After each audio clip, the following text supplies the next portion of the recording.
Good morning. जैसा कि मैं बोला था 10th के क्लास के लिए क्वेश्चन पेपर सॉल्व कराने के लिए लाइव सेशन लेने वाला हूं, तो कुछ टेक्निकल इशू की वजह से जो है लाइव सेशन नहीं ले पाया। तो लेकिन मैं बोर्ड्स के क्वेश्चन पेपर को कैसे सॉल्व करते हैं इस रिकॉर्डेड वीडियो के माध्यम से जो है आप लोगों को बताना चाहता हूँ। क्वेश्चन पेपर में आप जिस चैप्टर को अच्छे तरीके से पढ़ के गए हैं, जिस चैप्टर के लिए पूरी तरह से कॉन्फिडेंट हैं, पहले उन्हीं चैप्टर के क्वेश्चंस पे को अटेम्प्ट करना चाहिए। उन क्वेश्चन को अटेम्प्ट करने से जो है आप आसानी से आगे के क्वेश्चंस को पॉजिटिव वे में सोच पाएंगे और सॉल्व कर पाएंगे, जिससे आपका जो है कॉन्फिडेंस बना रहेगा पूरे पेपर में और आप परेशान नहीं होंगे। आप परेशान हो जाएंगे तो क्वेश्चंस आते हुए भी आपसे छूट जाएंगे, स्किप हो जाएंगे, तो आपको ऐसा नहीं करना है। मैं 10th के जो है क्वेश्चंस को सॉल्व करवा रहा हूँ। कुछ टाइम के बाद सॉल्व क्या करवा रहा हूँ, आप लोगों को बता रहा हूँ कि क्वेश्चंस को कैसे, कौन सा क्वेश्चन अटेम्प्ट करिए, कौन से क्वेश्चन को कैसे सॉल्व करना स्टार्ट करेंगे, कैसे सोचेंगे। कुछ स्टेप्स करने के बाद जो है मैं आप लोगों को कैसे स्टार्ट करना है ये बताने के बाद क्वेश्चन के इक्वेशन बना के छोड़ दूंगा, जिसके बाद आप आसानी से ट्रांसपोज करना या मल्टीप्लाई वगैरह करना सिंप्लीफाई कर लेंगे, ताकि आपको ये पता चल जाए कि किस किस कॉन्सेप्ट से क्वेश्चन बोर्ड्स के एग्जाम में पूछते हैं। ठीक है, तो क्वेश्चंस के कॉन्सेप्ट को डिस्कस करूंगा। जैसे यूपी बोर्ड के एग्जाम हुए थे पिछले ईयर में 2020 में, पिछले ईयर में तो नहीं हुए थे, तो उसमें मल्टीपल चॉइस क्वेश्चंस थे। तो मल्टीपल चॉइस क्वेश्चंस में जो है जो भी क्वेश्चन पूछा हुआ है उसको मैं बताऊंगा, फिर सीरियल वाइज ही बता रहा हूँ। और एग्जाम में सीरियल वाइज क्वेश्चन अटेम्प्ट करना इम्पोर्टेंट तो नहीं होता है, लेकिन अगर आपको आ रहे हों सीरियल से क्वेश्चन, सीक्वेंस में सारे क्वेश्चन आ रहे हों, तो आप सारे क्वेश्चन को सीरियल से ही अटेम्प्ट करिए। अदरवाइज आपको जो क्वेश्चंस आ रहे हो आप विदाउट एनी सीक्वेंस या without any certain sequence questions को सॉल्व कर सकते हैं, आपको मार्क्स मिलते हैं। उससे परेशान होने की आवश्यकता नहीं है कि पहले कौन से सेक्शन को अटेम्प्ट करें या कौन सा क्वेश्चन अटेम्प्ट करने से मार्क्स मिलेगा नहीं मिलेगा। आप जिस भी चैप्टर के लिए कॉन्फिडेंट हैं, जो जिस चैप्टर का क्वेश्चन जो है वो आसानी से सॉल्व कर सकते हैं, जिस चैप्टर को अच्छे से प्रिपेयर किए हैं उसी चैप्टर का क्वेश्चन सॉल्व करिए। पहला क्वेश्चन जो उसमें दिया हुआ था मल्टीपल चॉइस क्वेश्चन था, उसमें दिया हुआ था एक 4 ऑप्शन में ऑर्डर पेयर थे। ऑर्डर पेयर में जो है दिया हुआ है कि सह अभाज्य ऑर्डर पेयर कौन सा है, मतलब को प्राइम ऑर्डर पेयर कौन सा है, कौन से पेयर हैं जो को प्राइम है। तो उसमें जो है ऑप्शन में एक ऑप्शन दिया होगा फर्स्ट वाले में 18 है 25। को प्राइम का मतलब होता है वो दो नंबर्स जिनमें 1 के अलावा कोई भी कॉमन फैक्टर ना मिले। तो 18 का जो फैक्टर होगा वो क्या होगा 2 इंटू 9 मीन्स वॉट 2 इंटू 3 जो है।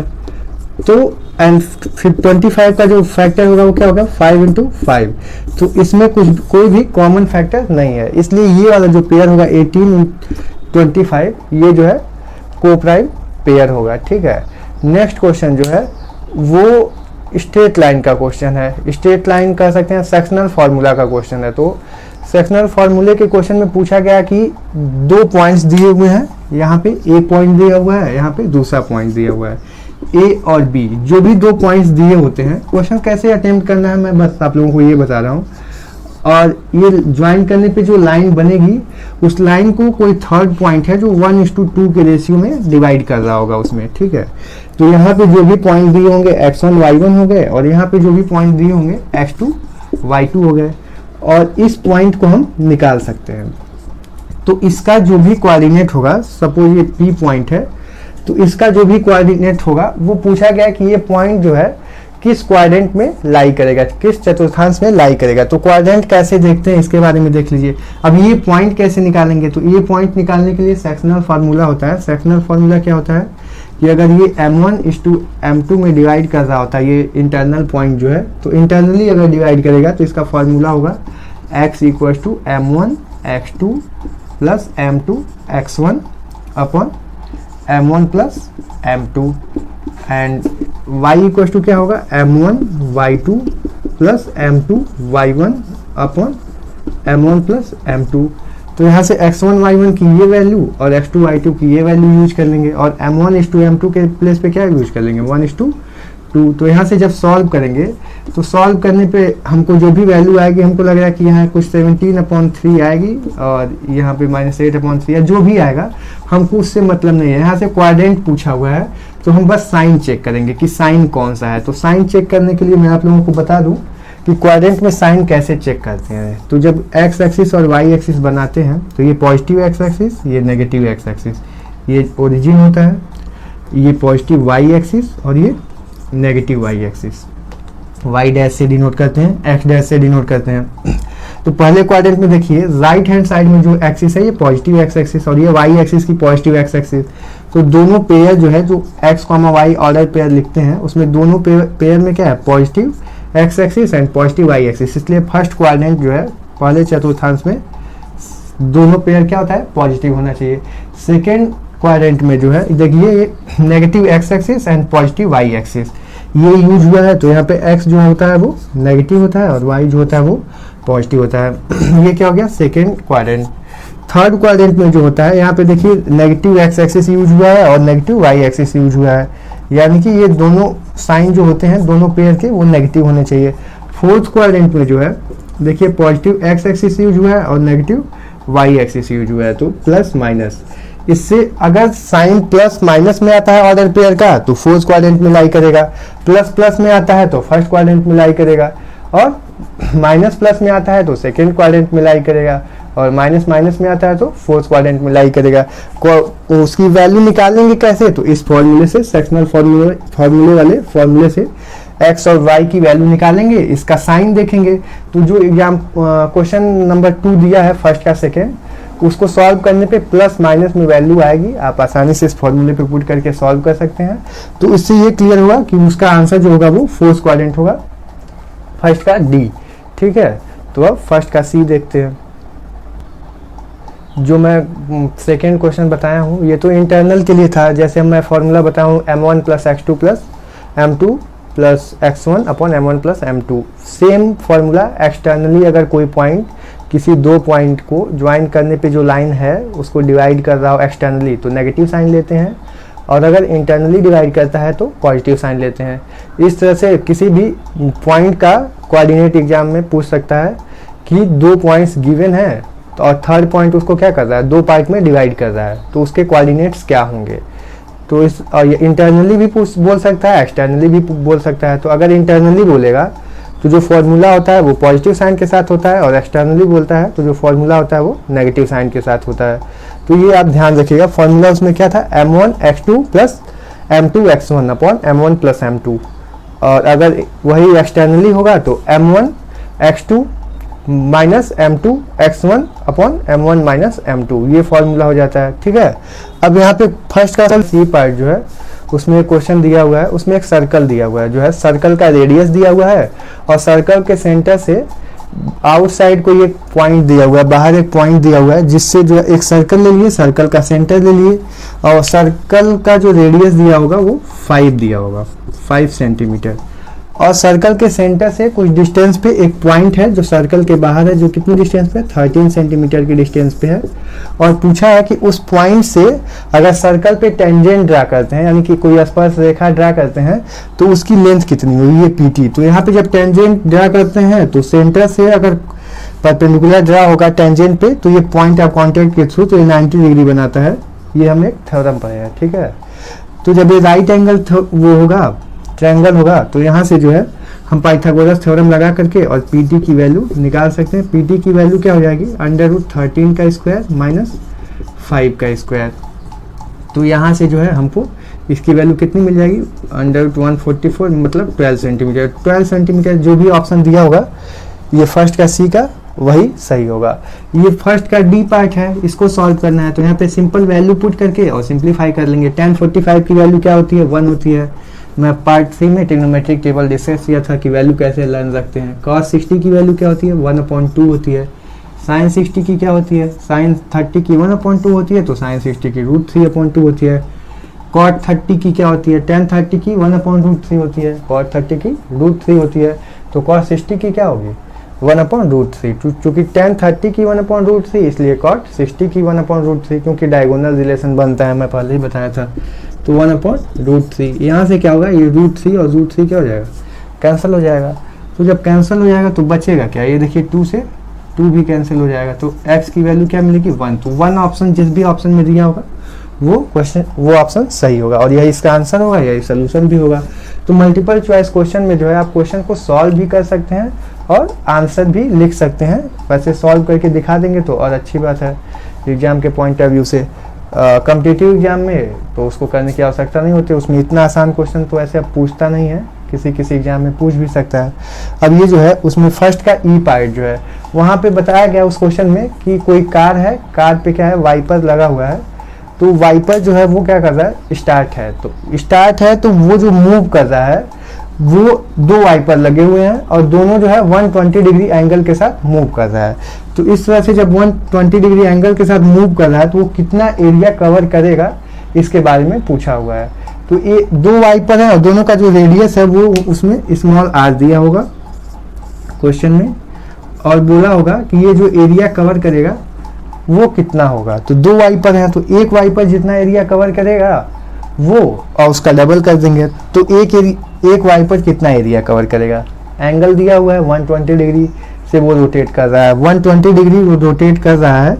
तो हमको फॉर्मूला पता है, अगर 1 डिग्री के लिए है तो 1/360 into pi r square, 90 degree के लिए है तो 90 degree upon 360 into pi r square. इस तरह से 120 डिग्री के लिए अगर है तो 120 degree upon 360 into pi r square.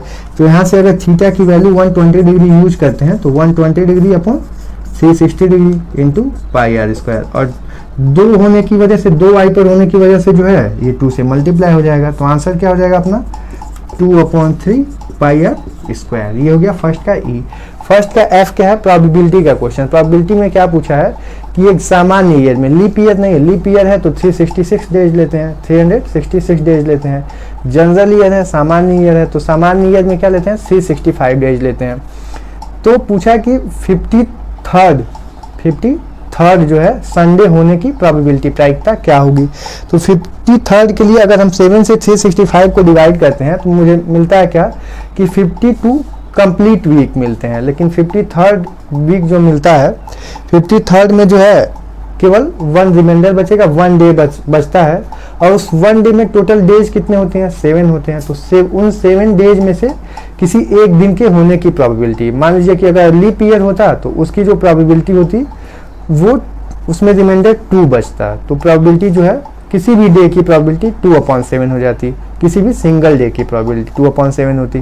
तो यहाँ पे संडे की प्रोबेबिलिटी पूछा है, चूंकि ये जनरल ईयर है तो इसकी प्रोबेबिलिटी क्या हो जाएगी 1/7 हो जाएगी। क्यों, क्योंकि टोटल फेवरेबल चॉइस कितनी है 1 डेज है और टोटल डेज कितने होते हैं 7, तो उसमें उसकी प्रोबेबिलिटी क्या हो गई 1/7। यही अगर लीप ईयर दिया होता जिसमें एक डेज बढ़ जाते हैं, फरवरी 29 का होता है 366 डेज हो जाते हैं, तो इसकी प्रोबेबिलिटी जो है 2/7। ये कई सारे कॉम्पिटिटिव एग्जाम में भी प्रोबेबिलिटी पूछता है तो इस पर आप विशेष ध्यान देंगे। तो क्वेश्चन नंबर सेकेंड जो है, क्वेश्चन नंबर सेकेंड में जो दिया हुआ है, ये जो क्वेश्चन है ये डायरेक्टली मिड पॉइंट थ्योरम को शो करता है। इस क्वेश्चन में दिया हुआ है कि कोई ट्रायंगल है, कोई त्रिभुज है जिसमें उसकी किसी 2 साइड के मिड पॉइंट को अगर ज्वाइन करते हैं तो वो उस ट्रायंगल के 3rd साइड के क्या होगा पैरेलल होगा। तो ये प्रूव करना है और ये डायरेक्टली क्या है मिड पॉइंट थ्योरम है, जो कि मोस्ट इंपॉर्टेंट क्वेश्चन होता है या फिर converse of mid point theorem होता है, वो जो कि इस साल के लिए भी काफी इंपॉर्टेंट क्वेश्चन है। इसको आप अच्छे तरह से प्रिपेयर कर लीजिए। इसके प्रूव के बारे में मैं आप लोगों को बता दे रहा हूँ कि करते कैसे हैं, तो बाकी आप लोग कर लेंगे, आप इसको प्रिपेयर शायद किए भी होंगे। और कैसे करते हैं मैं हिंट कर दे रहा हूँ आपको। यहाँ से क्या करते हैं, इसमें थोड़ा सा कंस्ट्रक्शन करना होता है। ये जो साइड, एक साइड है ट्रायंगल की, इसके पैरेलल एक साइड कंस्ट्रक्ट करनी होती है, ठीक है। तो ये सब पोज मान लीजिए कि CF साइड हो गई और ये DE को जो है वो थोड़ा सा प्रोड्यूस करना है यहाँ से, ऐसे कि इस पैरेलल साइड को कट कर रहा हो। तो ये सपोज G पे कर रहा है, ठीक है।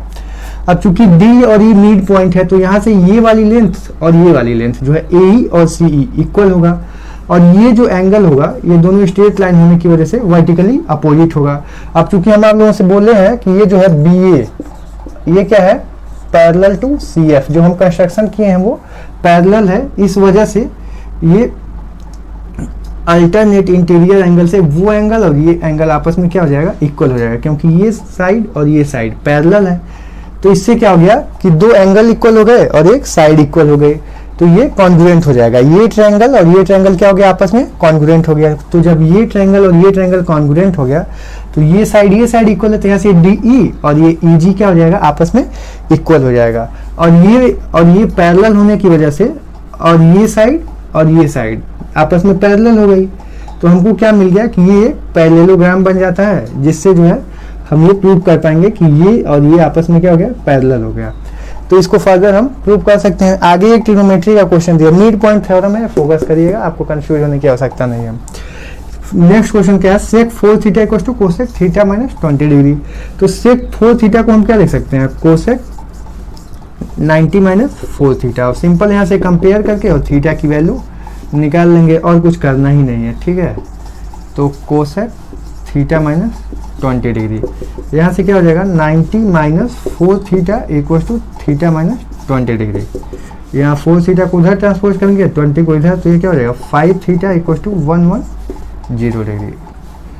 90 प्लस 20 110, तो थीटा की वैल्यू क्या हो जाएगी 22 डिग्री। इस क्वेश्चन में ट्रांसपोज कर लीजिएगा, पॉजिटिव वाला पॉजिटिव के साथ, नेगेटिव किसी को किसी तरफ जो हमको निकालना होता है एक साथ कर लेते हैं, और जो कांस्टेंट होता है अदर साइड में ट्रांसपोज कर देते हैं। नेक्स्ट क्वेश्चन क्या है, सेकेंड का थर्ड, उसमें 4 सर्कल्स दिए हुए हैं और सारे सर्कल के बारे में बताया गया कि कोई भी 2 सर्कल्स जो हैं वो एक दूसरे को एक्सटर्नली टच कर रहे हैं। तो टच कर रहे हैं तो यहाँ पे इस तरह से टच कर रहे होंगे, और सारे एक दूसरे को टच करना है। फिर क्वेश्चन में जो है डायग्राम दिया हुआ है, यहाँ पे सैडेड रीजन दिया हुआ है जिसका जो है एरिया पूछा है। तो आपको दिखाई दे रहा होगा कि ये सारी साइड्स जो है ना ये इक्वल हैं और ये एक स्क्वायर फॉर्म कर रहा है। तो सैडेड रीजन का एरिया निकालने के लिए जो है, और यहाँ पे क्वेश्चन में 90 डिग्री भी दिया हुआ होगा, तो पूरे स्क्वायर का इससे ये क्लियर हो रहा है कि ये स्क्वायर फॉर्म कर रहा है। और स्क्वायर का एरिया निकालने के लिए हम क्या करेंगे, 14 का स्क्वायर कर देंगे माइनस।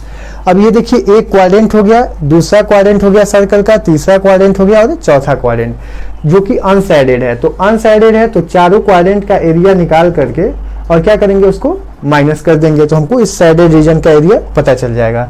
तो 4 से मल्टीप्लाई करना पड़ेगा, और एक क्वाड्रेंट का एरिया क्या हो गया 1/4, क्वाड्रेंट मतलब 1/4 पार्ट ऑफ द सर्कल, ठीक है। तो 1/4 into pi r square, r क्या होता है रेडियस, और यहाँ पे रेडियस है क्या 7 का स्क्वायर। तो इसको सिंपलीफाई कर सकते हैं, ये 196 हो जाएगा, माइनस 4 से 4 कैंसिल हो जाएगा, 22/7 इंटू 7 इंटू 7, 7 कैंसिल हो जाएगा। तो यहाँ से क्या मिलेगा 196 माइनस 154, ठीक है। तो 154 इसको माइनस करेंगे तो क्या मिल गया 42 सेंटीमीटर स्क्वायर। ये जो है इस सैडेड रीजन का जो है एरिया पता चल जाएगा। कौन सा क्वेश्चन है, सेकंड का थर्ड। सेकंड के फोर्थ पे जाते हैं तो फिर एक प्रोबेबिलिटी का क्वेश्चन आ गया। प्रोबेबिलिटी का क्वेश्चन भी काफ़ी पूछता है एग्जाम में और बहुत ही ईजी होता है। आप सबसे पहले इसको अटेम्प्ट कर सकते हैं, काफ़ी ईजी होता है। ट्रिग्नोमेट्री ईजी होता है, मतलब अगर आप प्रिपेयर किए हैं तो अगर आप सारा प्रिपेयर किए हैं तो कोई इशू नहीं है, आप सीक्वेंस से क्वेश्चन को सॉल्व करते चले जाइए। क्वेश्चन नंबर सेकेंड का फोर्थ जो है उसमें दिया हुआ है कि कोई बैग है और बैग में 5 रेड बॉल हैं और टोटल नंबर ऑफ बॉल जो है उसके बारे में नहीं दिया हुआ है, और ब्लू बॉल के बारे में बोला है कि कुछ ब्लू बॉल भी हैं। तो पूछा कि ये बताइए कि ब्लू बॉल कितनी है, उसमें नीले कलर की बॉल कितनी है, और उसमें ये दिया हुआ है कि जो रेड कलर के बॉल की प्रोबेबिलिटी है और ब्लू कलर के बॉल की प्रोबेबिलिटी है। क्वेश्चन में बोला है कि ब्लू कलर के बॉल की जो प्रोबेबिलिटी है वो रेड कलर के बॉल की प्रोबेबिलिटी का सेकेंड टाइम है, ट्वाइस टाइम है, ठीक है। तो अगर ट्वाइस टाइम है तो यहाँ से ब्लू कलर के बॉल की प्रोबेबिलिटी कितनी होगी, अगर 5 रेड बॉल है और x ब्लू बॉल है तो टोटल बॉल कितनी हो गई x + 5। अब अगर रेड बॉल की प्रोबेबिलिटी बतानी है तो यहाँ से क्या हो जाएगा 5/x + 5, क्यों, क्योंकि रेड बॉल कितनी है 5 और टोटल बॉल कितनी है x + 5। अगर ब्लू बॉल की प्रोबेबिलिटी बतानी है तो b से डिनोट किए हैं, रेड बॉल के लिए r से डिनोट किए हैं, इसको E1 से डिनोट किए हैं, इसको E2 से डिनोट किए हैं। तो ब्लू बॉल की प्रोबेबिलिटी कितनी हो जाएगी x/x + 5। सिंपली अब क्वेश्चन में दिया कि ब्लू बॉल की जो प्रोबेबिलिटी है वो रेड बॉल का डबल है, ट्वाइस टाइम है। तो अगर ब्लू बॉल की प्रोबेबिलिटी जो है वो रेड बॉल का ट्वाइस टाइम है तो यहाँ से क्या हो जाएगा x/x according to question x/x + 5 = 2 × 5/x x plus 5 और सिंपल इसको सिंप्लीफाई करेंगे x प्लस 5 तो कैंसिल भी हो जाएगा सेम होने की वजह से। x की वैल्यू क्या आएगी 10। तो total number of blue ball कितनी हो गई, ये हमने जूम किए थे, total number of blue ball जो है वो कितनी हो गई 10 हो गई। तो ये सेकेंड क्वेश्चन में था ये। अब इसके बाद हम क्या देखेंगे, थर्ड क्वेश्चन से देखेंगे। हाँ तो क्वेश्चन नंबर थर्ड है। क्वेश्चन नंबर थर्ड क्या है, जो है 129 अपॉन ये जो भी एक्सप्रेशन दिया हुआ है इसके बारे में पूछा है कि ये टर्मिनेटिंग है या नॉन टर्मिनेटिंग है, मतलब शांत दशमलव है या अशांत दशमलव है। तो क्या करना है कि यहाँ पे इसके हम यही बस चेक करते हैं कि डिनोमिनेटर में जो भी प्राइम फैक्टर आए हैं उसका फैक्टर कर लेते हैं। डिनोमिनेटर में जो भी कुछ दिया होता है और उसमें अगर 2 और 5 के अलावा कुछ भी और आता है तो ये क्या हो जाता है, कुछ भी और प्राइम आने पे 2, 5 ये क्या है प्राइम है, लेकिन 2 और 5 के अलावा कोई भी और प्राइम आ जाने पे डिनोमिनेटर में ये जो होता है सीधे नॉन टर्मिनेटिंग हो जाता है, मतलब अशांत दशमलव हो जाता है।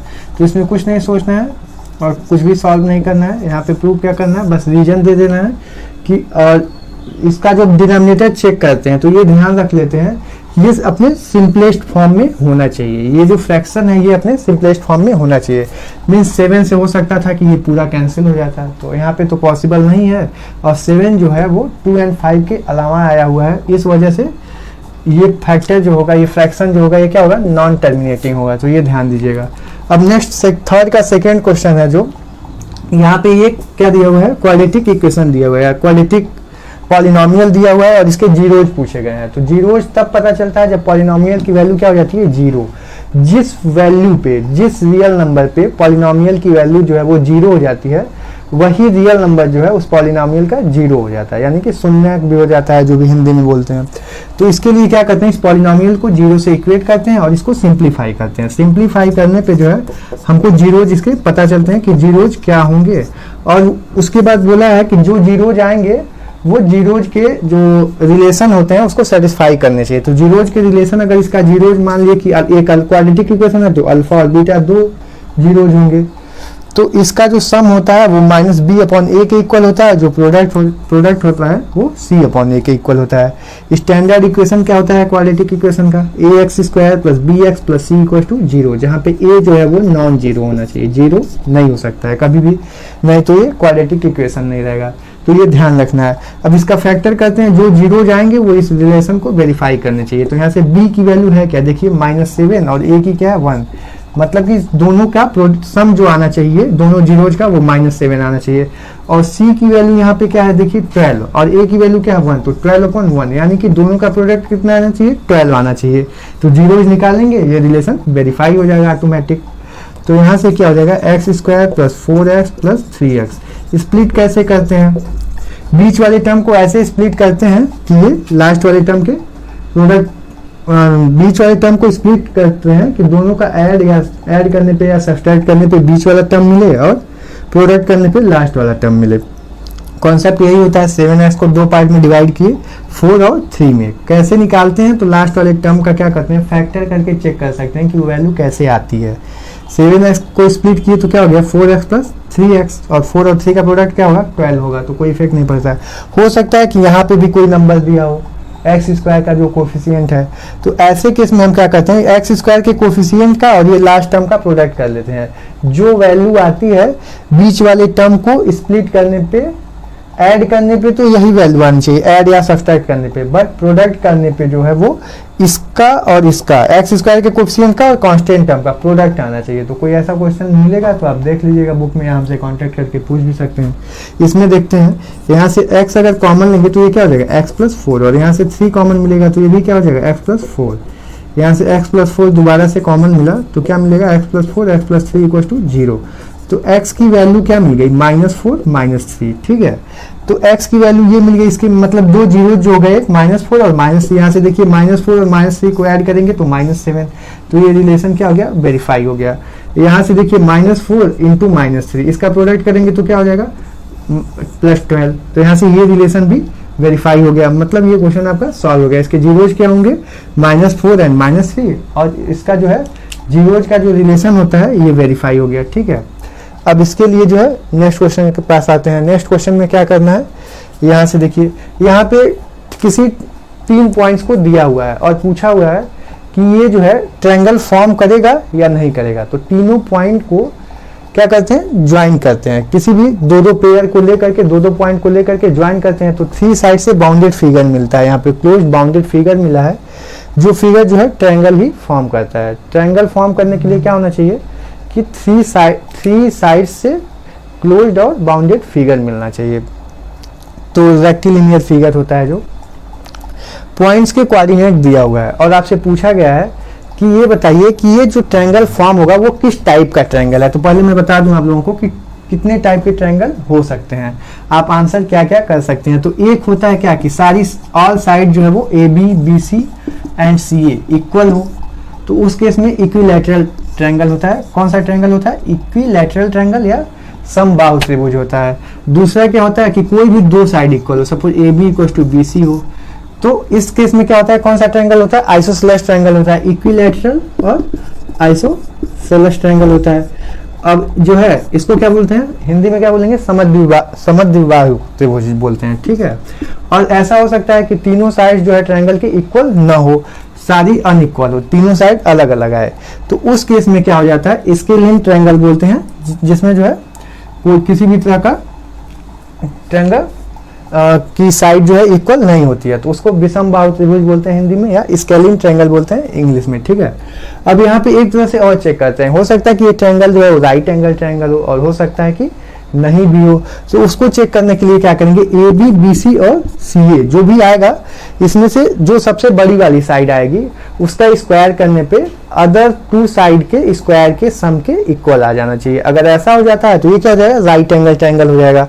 अब इसकी साइड की लेंथ निकालें कैसे, तो साइड की लेंथ कैसे निकालेंगे, डिस्टेंस फॉर्मूले से निकालेंगे। डिस्टेंस फॉर्मूला क्या होता है, x2 माइनस x1 का square plus y2 minus y1 का स्क्वायर, किसी भी दो पेयर को लेकर के और इसका स्क्वायर रूट, तो इसे एक एक साइड निकल जाती है।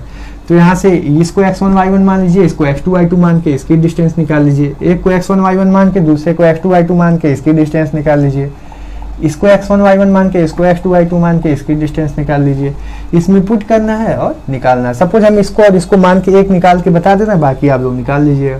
तो इसको अगर निकालते हैं तो x2 माइनस x1 मीन्स क्या हो जाएगा, 2 माइनस प्लस हो जाएगा, क्योंकि ये -2 है का square, plus y2 minus y1, तो y2 क्या है 3 माइनस माइनस प्लस 3 का स्क्वायर, तो ये क्या हो जाएगा 2 + 2 4 का स्क्वायर और 16 और 3 + 3 6 36 हो गया। तो 36 और 6 42 52, ये टोटल रूट में 52 में 2√13, इसकी जो वैल्यू आई वो क्या है 2√13। वैसे ये क्वेश्चन सॉल्व करेंगे तो ये जो है इसकी तीनों साइड्स जो है आपस में इक्वल नहीं आएंगी। आप सॉल्व करके देख सकते हैं इस डिस्टेंस फॉर्मूले से जो है, तो तीनों साइड इक्वल नहीं आएगी और ये राइट एंगल ट्रायंगल भी नहीं बनेगा, पाइथागोरस थ्योरम की प्रॉपर्टी भी सेटिस्फाई नहीं करेगा। तो ये कौन सा ट्रायंगल होगा, स्केलिन ट्रायंगल होगा, जो है कौन सा, विषमबाहु त्रिभुज, मतलब इसकी कोई भी भुजाएं यानी कि कोई भी साइड इक्वल नहीं होगी। ये जो है फोर्थ क्वेश्चन है। फोर्थ क्वेश्चन में जो है एक वेल है, या एक हिंदी में क्या बोला होगा क्वेश्चन में, कुआं बोला होगा। अगर हम डग आउट करते हैं यानी कि खोदते हैं उसको और उससे जो मिट्टी निकलती है तो उसका हम क्या निकालेंगे, वॉल्यूम। तो वो एक सिलेंड्रिकल शेप में बता रहा है कि जिसकी हाइट कितनी है, हाइट हमको लग रहा है कि दी हुई होगी क्वेश्चन में, और जो है इसका रेडियस दिया होगा, तो रेडियस ना देखिए उसका हमको लग रहा है डायमीटर दिया हुआ है, तो डायमीटर कितना दिया हुआ है 7 मीटर दिया हुआ है, और हाइट जो भी दिया हुआ है शायद 20 मीटर दिया है, ठीक है, तो हम 20 मीटर यूज कर लेंगे। तो इससे हम पूरे सिलेंडर का क्या निकाल सकते हैं, वॉल्यूम निकाल सकते हैं। लेकिन सिलेंडर के वॉल्यूम से मतलब है नहीं, यहाँ पे जो मिट्टी खोद के निकाली जाएगी, ठीक है, जो डग आउट होगा वही, उसी से हमको क्या बनाना है, इंग्लिश में क्या बोलेंगे, एम्बैंकमेंट बनाते हैं उसके चारों तरफ, ठीक है, या हिंदी में चबूतरा लिखा होगा। अब उसकी जो वॉल्यूम होगी, उस मिट्टी की सॉइल की जो डग आउट करके निकाले हैं उसका जो वॉल्यूम होगा वो क्या होगा, इस कोन का, एक कोन के फॉर्म में जो है सेम हाइट का एंड सेम रेडियस का जो है, कि कोन का जो है इसमें से डिगिंग किया गया है, जो कि मिट्टी निकाल के, और इसका चबूतरा या एम्बैंकमेंट बनाया गया है। तो इसका जो वॉल्यूम होगा वो क्या होगा 1/3 πr²h। ये क्या होता है, कोन के वॉल्यूम का फॉर्मूला होता है। और जो मिट्टी फैलाई गई है एम्बैंकमेंट के फॉर्म में या चबूतरे के फॉर्म में उसके चारों तरफ, उसका जो एरिया दिया हुआ है वो दिया हुआ है 22 मीटर इंटू 14 मीटर। तो हम क्या करेंगे, उसके एरिया से इस वॉल्यूम को डिवाइड करेंगे तो हमको एम्बैंकमेंट की हाइट पता चल जाएगी। हमसे पूछा है क्या कि एम्बैंकमेंट या चबूतरे की हाइट कितनी है, तो यहां से हम इसको डिवाइड कर देंगे। तो यहां से सिंप्लीफाई कर सकते हैं 1/3 22/7 इंटू जो है आर की वैल्यू कितनी है 7/2 का स्क्वायर है, ये रख सकते हैं, ये 20 हो गया और ये 22 इंटू 14। तो इसको सिंप्लीफाई कर लेंगे। सिंप्लीफाई करने पे जो है हमको मिल जाएगा कि ये इसका आंसर क्या आएगा। इसका आंसर वैसे हम आप लोगों को बता दे रहे हैं कि इसका आंसर क्या आएगा, सॉल्व करने पे 2.5 मीटर आएगा। ठीक है, इसको सॉल्व करेंगे तो 2.5 मीटर आएगा आंसर, इसको सॉल्व करने पे आप देख सकते हैं। ठीक है, फॉर्मूला यही लगेगा, कोन का जो है जो इसमें से मिट्टी निकाली गई है उसका वॉल्यूम निकाल के, और जो चबूतरा एम्बैंकमेंट है उसकी तरफ मिट्टी फैलाई गई है उसका एरिया। एरिया के लिए क्या होता है, केवल दो साइड यूज होती है, लेंथ और ब्रेड्थ। हाइट निकालने के लिए क्या किए, उसके एरिया से डिवाइड कर दिए, किसके, इस वॉल्यूम को, जो मिट्टी निकाली गई है। अब मिट्टी जो निकाली गई है उसका जो है वो किस शेप में निकाली गई है, कोन के शेप से निकाली गई है। जो सिलेंड्रिकल हाइट है सेम हाइट उस कोन की है और जो डायमीटर है वो सेम है। ठीक है, तो इसके लिए हम यूज कर सकते हैं।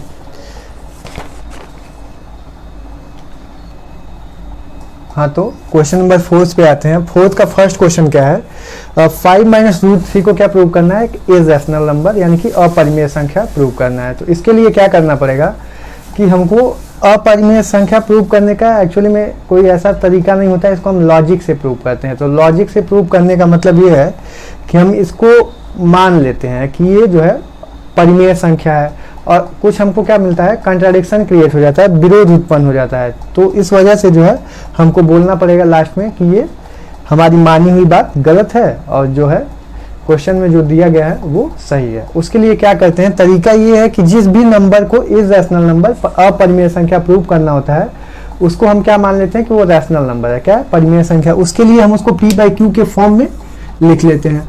अब इसको जो है सिंप्लीफाई करते हैं जब, तो सिंप्लीफाई करके सारे को एक तरफ करेंगे। ये √3 इरेशनल नंबर होता है। क्यों होता है, क्योंकि हमको ऑलरेडी पता है जो है कि रूट में कोई भी प्राइम नंबर अगर होगा तो उसका जो है वो इरेशनल नंबर होगा। तो इरेशनल नंबर होने पे जो है इसको सिंप्लीफाई करके √3 की वैल्यू निकाले और ये 5q अपॉन -p/q आया। और p और q क्या है, ये एक रैशनल नंबर है p/q, जहाँ q जो है नॉन जीरो होना चाहिए। तो इसको सिंप्लीफाई करने पे जो मिलेगा यहाँ से, ये जो है ये भी एक रैशनल नंबर मिलेगा, बट √3 क्या है, वो एक इरेशनल नंबर है। तो √3 इरेशनल नंबर है तो इसका रेशियो भी जो होगा वो भी इरेशनल नंबर होगा। क्यों, क्योंकि जो है कोई रैशनल और इरेशनल नंबर कभी आपस में इक्वल नहीं हो सकता है। इसकी वजह से √3 चूंकि इरेशनल नंबर होता है, और ये जो फ्रैक्शन का पार्ट आया जब हम इसको p/q माने कि ये भी एक रैशनल नंबर आया, और दो रैशनल और इरेशनल नंबर कभी इक्वल नहीं हो सकते हैं। इसलिए हमारी मानी हुई बात क्या हो गया, जंक्शन मेरा क्या हो गया, रॉन्ग हो गया, गलत हो गया। इसकी ये जो है एक परिमेय संख्या या रैशनल नंबर है। ठीक है, तो रैशनल नंबर होगा तभी p/q के फॉर्म में लिख सकते हैं, अदरवाइज लिख नहीं सकते हैं। तो इसलिए जो है 5 माइनस √3 क्या हो जाएगा, एक इरेशनल नंबर या अपरिमेय संख्या हो जाएगी। ये पहले चैप्टर का रियल नंबर का क्वेश्चन है, जो है उसको आप आसानी से देख सकते हैं। अब यहाँ पे एक क्या है, AP का क्वेश्चन है। ये एक सीक्वेंस दिया हुआ है 6, 13, 20 एंड सो ऑन 216। इसमें बोला गया है कि बताइए कि टोटल नंबर ऑफ टर्म्स कितने हैं, टोटल नंबर ऑफ टर्म्स कितने हैं। टोटल नंबर ऑफ टर्म्स निकालने के लिए इसमें क्या क्या गिवन है, ये देखिए यहाँ पे एक फर्स्ट टर्म गिवन है जो इसको ए से डिनोट करते हैं, 6 है। कॉमन डिफरेंस निकालते हैं, इसमें सर्वांतर निकालते हैं, कॉमन डिफरेंस वो क्या हो जाएगा, नेक्स्ट टर्म में से प्रीवियस टर्म को माइनस करने पे हमको कॉमन डिफरेंस पता चल जाता है। तो और वो क्या होना चाहिए, कॉमन होने का मतलब हर जगह क्या होना चाहिए, सेम होना चाहिए। तो देखिए 13 - 6 क्या आएगा, 7, 20 - 13 क्या आएगा, 7। तो कॉमन डिफरेंस यानी कि सर्वांतर क्या हो गया, यहाँ पे 7 हो गया। और लास्ट टर्म क्या हो गया, 216, ये एल से डिनोट करते हैं लास्ट टर्म को। तो nth टर्म या लास्ट टर्म का जो AP में फॉर्मूला होता है वो क्या होता है, AN = या फिर L = लास्ट टर्म = अगर total number of terms n है तो an ही लास्ट टर्म होगा, इसलिए an और l इक्वल टू क्या होता है a plus n minus 1 into D. n क्या है नंबर ऑफ टर्म्स, d क्या है कॉमन डिफरेंस, और a क्या है फर्स्ट टर्म है। तो लास्ट टर्म 216 दिया है, फर्स्ट टर्म 6 दिया है, कॉमन डिफरेंस 7 दिया है। इसको सिंपली 6 को ट्रांसपोज किया लेफ्ट हैंड साइड में और फिर 7 से डिवाइड कर दिए यहाँ पे जो प्रोडक्ट था। तो n minus 1 equal to 30, n की वैल्यू 31 है, ये जो है 31 टर्म हो गया। ये सिंपल ये क्वेश्चन हो गया, जितने भी मार्क्स का होगा आप देख लीजिएगा। इसमें और जो फॉर्मूले होते हैं वो मैं आप लोगों को बता दे रहा हूँ। एपी में जो है फर्स्ट एंड टर्म के सम का जो फॉर्मूला होता है वो दो फॉर्मेट में होता है। एक फॉर्मेट की अगर फर्स्ट और लास्ट टर्म पता है और नंबर ऑफ टर्म्स पता है तो भी हम फर्स्ट एंड टर्म का सम निकाल सकते हैं, तो उसको एस एन से डिनोट करते हैं। जितने टर्म का सम निकालना है उसके लिए एन की वैल्यू उतनी ले लेते हैं। तो हमको क्या मिल जाएगा n/2 into first term plus last term का सम, ठीक है। इससे हमको फर्स्ट एंड टर्म का सम पता चल जाएगा। और एक एक्सपेंडेड फॉर्मूला क्या होता है, उसी का ये क्या होता है स्पेशल केस होता है एक्चुअली में, क्योंकि l की वैल्यू क्या होती है a plus n minus 1 into D. इसी को यूज करके और ये फॉर्मूला बनाया जाता है। जनरल फॉर्मूला क्या होता है Sn equal to n/2 2a plus n minus 1 into D, यानी कि n क्या है यहाँ पे नंबर ऑफ टर्म्स है, a क्या है फर्स्ट टर्म है, n क्या है नंबर ऑफ टर्म्स है, d क्या है कॉमन डिफरेंस है यानी कि सर्वांतर है। तो इस फॉर्मूले से भी हम, अगर हमको लास्ट टर्म नहीं पता है तो सिंपल इस फॉर्मूले से भी हम फर्स्ट एंड टर्म का सम एपी में निकाल सकते हैं। सपोज कई बार ऐसा होता है कि वो फर्स्ट एंड टर्म का सम दे ही देता है, फर्स्ट एंड टर्म का सम एन के फॉर्मेट में एन टर्म का सम ही दे दिया और पूछ दिया कि आप सेकेंड टर्म बताइए फर्स्ट टर्म बताइए, तो वहां से आप एन की वैल्यू 1 2 3 पुट करके निकाल तो सकते हैं, लेकिन ये मत मान लीजिएगा कि अगर 1 डाल दिए तो फर्स्ट टर्म मिल गया। वो फर्स्ट 1 टर्म का सम मिलता है। फिर फिफ्थ टर्म पूछ दिया तो आप 5 डाल दिए एन की वैल्यू तो S5 मिल जाएगा वहां से। तो S5 मिल गया, इसका ये मतलब नहीं है कि वो 5 टर्म जो है फिफ्थ टर्म है, उसका मतलब है कि वो फर्स्ट 5 टर्म का सम है जो है। तो उसके लिए जो है निकालने के लिए हमको nth टर्म निकालना पड़ता है। nth टर्म निकाल लेते हैं तो उसमें n की वैल्यू 1 2 3 4 या जो भी टर्म पूछता है वो डाल सकते हैं। तो nth टर्म निकालने के लिए अगर फर्स्ट n टर्म का सम दिया हुआ है तो क्या करते हैं, सपोज Sn दिया हुआ है कुछ भी, तो Sn में से अगर Sn-1 को माइनस करेंगे तो हमको nth टर्म पता चल जाएगा, जनरल टर्म या nth टर्म पता चल जाएगा। ऐसा होता क्यों है, क्योंकि फर्स्ट एन टर्म का जो सम होता है वो कितना होता है a1 plus a2 plus a3 and so on an, यानी कि पहले सारे एन टर्म्स का क्या करते हैं सम कर लेते हैं, उसको Sn से डिनोट करते हैं। ऐसे ही फर्स्ट n-1 टर्म का जो सम होगा वो क्या होगा a1 plus a2 plus a3 plus an-1, यानी कि इसमें एक टर्म जो है वो क्या हो गया कम हो गया है। तो अगर हम Sn में से Sn-1 को माइनस करेंगे तो an-1 तक के सारे टर्म क्या हो जाएंगे एक दूसरे से कैंसिल आउट हो जाएंगे, a1 से a1 a2 से a2 a3 से a3 और an-1 से an-1। तो हमको फाइनली मिलेगा क्या an मिलेगा बस। तो an की वैल्यू क्या मिल जाएगी Sn-1। तो अगर हमको Sn दिया हुआ है, मान लीजिए कि n² -1 दिया हुआ है और हमको जनरल टर्म निकालना है, जनरल टर्म निकाल लेंगे तो हम पूरी सीक्वेंस निकाल सकते हैं। n की value 1 2 3 4 and so on put करके कॉमन डिफरेंस निकाल सकते हैं, ठीक है। कोई भी टर्म निकाल सकते हैं, जो भी एपी में पूछेगा अगर nth टर्म हम निकाल लिए, जनरल टर्म निकाल लिए तो कुछ भी निकाल सकते हैं। तो जनरल टर्म निकालने के लिए Sn गिवन हो या क्या गिवन है वो तो उस पर डिपेंड करेगा, सीक्वेंस गिवन है क्या गिवन है, ठीक है। तो अगर Sn गिवन हो तो Sn हो गया और Sn-1 कहाँ से निकलेगा अब आपके दिमाग में ये आएगा। तो हम क्या करते हैं n को n-1 से रिप्लेस कर देते हैं। तो Sn-1 कैसे निकलेगा, n के प्लेस पे रिप्लेस करेंगे तो n-1 का स्क्वायर, तो इसको सिंप्लीफाई करेंगे तो n² + 1 माइनस 2n और -1 से 1 कैंसिल हो जाएगा तो बचेगा क्या n² - 2n। ये Sn-1 की वैल्यू हो गई। अब Sn में से अगर Sn-1 को माइनस करेंगे जैसा कि यहाँ पे बताए हैं तो हमको nth टर्म पता चल जाएगा जनरल टर्म, तो उससे हम कुछ भी निकाल सकते हैं। ये हो गई एपी की बात। ऐसे जीपी में भी होता है तो उसके लिए आप लाइव सेशन ज्वाइन करिएगा या फिर एप्लीकेशन पे जाइएगा, कांटेक्ट कर लीजिएगा, कोई डाउट होगा एपी से रिलेटेड। तो अब ये नेक्स्ट क्वेश्चन जो है ट्रायंगल का क्वेश्चन है।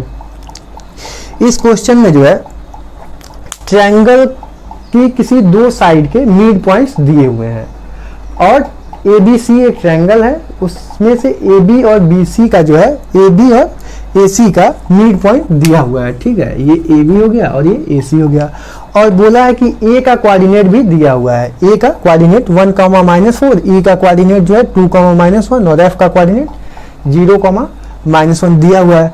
अब करना क्या है, बोला है कि इस ट्रायंगल का जो है एरिया बताइए। तो ट्रायंगल का एरिया निकालने के लिए हमको ऑलरेडी एक फॉर्मूला पता है अगर कोऑर्डिनेट्स गिवन हो कि ट्रायंगल का एरिया क्या होगा। फॉर्मूला क्या होता है, 1/2 डिटर्मिनेंट के फॉर्म में भी होता है। हाई स्कूल में अभी डिटर्मिनेंट नहीं जानते हैं तो इस फॉर्म में देख लीजिए। इसको लर्न कैसे रखना है, बहुत आसान तरीका है, हम बताते हैं आपको।